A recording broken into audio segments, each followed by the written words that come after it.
دوستو Saddam Hussein Iraq کا وہ حکمران تھا جس کے پاس 48 محلات، 5000 سوٹس، 1100 گاڑیاں اور 10,000 خوشبو کی بوتلیں تھیں۔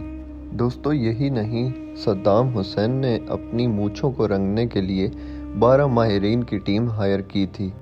صدام حسین کے سگار ہیوانا سے آتے تھے اور ایک سگار کی قیمت امریکی $50 تھی۔ سامعین کرام، صدام حسین کے لیے مشروبات فرانس کی ایک کمپنی بناتی تھی اور ان کے ٹیلر خاص لندن سے آتے تھے۔ دوستو آپ سن کر حیران ہوں گے کہ صدر صدام حسین کے لیے بغداد میں ایک رائل واشنگ سینٹر بنایا گیا جس میں صرف صدام حسین کے کپڑے دھوئے جاتے تھے۔ صدام حسین قیمتی سوٹس کے بہت زیادہ شوقین تھے۔ ان کے ہر سوٹ کی باری 2 یا 3 سال بعد آتی تھی۔ دوستو صدام حسین ایک طرف تو ظالم بھی تھے لیکن ایک طرف انتہائی رحم دل انسان تھے۔ انہوں نے ایک فلسطینی خاتون کی فریاد سن کر اسرائیل کا وہ حشر کیا جو اسرائیل آج تک نہیں بھول پائے گا۔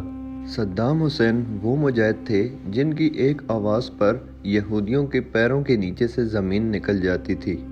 دوستو صدام حسین کے بارے میں اسرائیلی وزیر دفاع نے کہا تھا کہ صدام ایک پاگل انسان ہے جسے نہ اپنی تباہی کی فکر ہے نہ کسی اور کی۔ دوستو یہی وجہ ہے کہ اسرائیل نے امریکہ اور فرانس کے ساتھ مل کر عراق کو تباہ و برباد کر دیا۔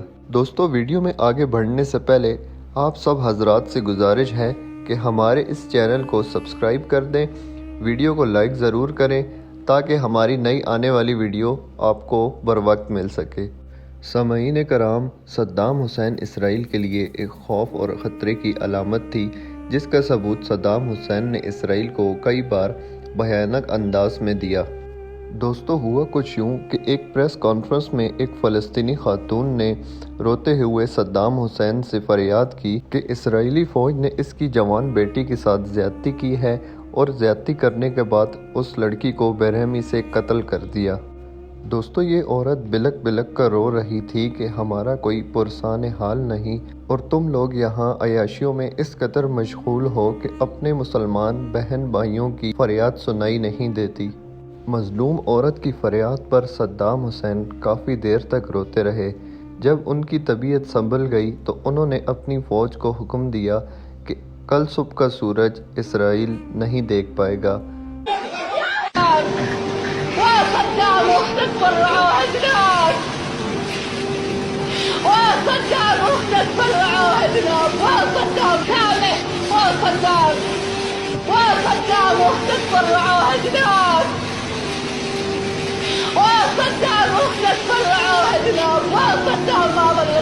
أولادهم من الرجول أفعال قتال مملوك وشيوخ وزعامة رجالة أولاد بتحيش الرجال عقال ولا تعرف حلال ولا حراما. حرام المورد اللي يقعد صدر ديوان، حرام المورد اللي يقعد صدر ديوان، حرام المورد اللي يقعد صدر ديوان.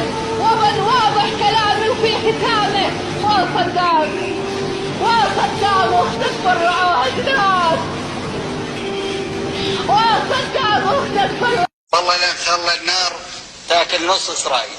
ان کے بچے، بوڑھے، جوان کسی کو بھی نہیں چھوڑنا۔ ہم بھی یہودیوں کو اسی طرح رلائیں گے جس طرح انہوں نے ہماری بہنوں اور ماؤں کو رلایا ہے۔ دوستو اس واقعے کے 2 گھنٹے بعد عراق کے 40 کے قریب اسکرٹ میزائل اسرائیل پر آگ برسانے کے لیے تیار تھے۔ یہ میزائل ایک ساتھ ہوا میں بلند ہوئے اور اسرائیل کے ایک شہر تل ابیب کو اپنے غضب کا نشانہ بنایا۔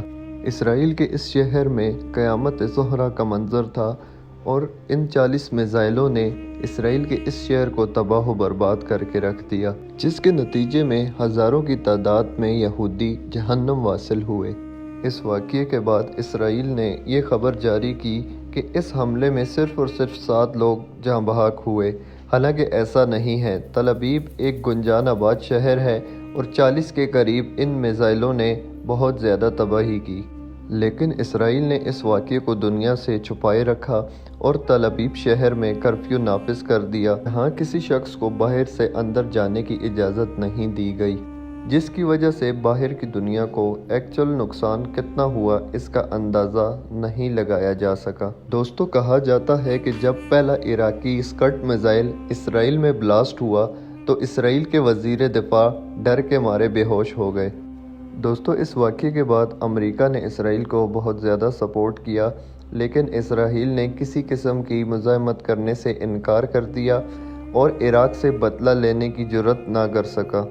دوستو اسرائیل نے بعد میں اس حملے کا بدلہ عراق سے لیا جب امریکہ نے عراق پر حملہ کیا تھا، اور اسرائیل کو پتہ تھا کہ اب عراق ہمارا کچھ بھی نہیں بگاڑ سکتا، کیونکہ اسرائیل کے ارد گرد امریکہ اور نیٹو کی طاقتور فوج موجود تھی جس کا اسرائیل نے بھرپور فائدہ اٹھایا۔ دوستو یہ بات حقیقت ہے کہ صدام حسین نے امریکہ کو اپنا دوست سمجھا، لیکن اسی امریکہ نے بعد میں ان کی حکومت اور ان کی زندگی کو برباد کر کے رکھ دیا۔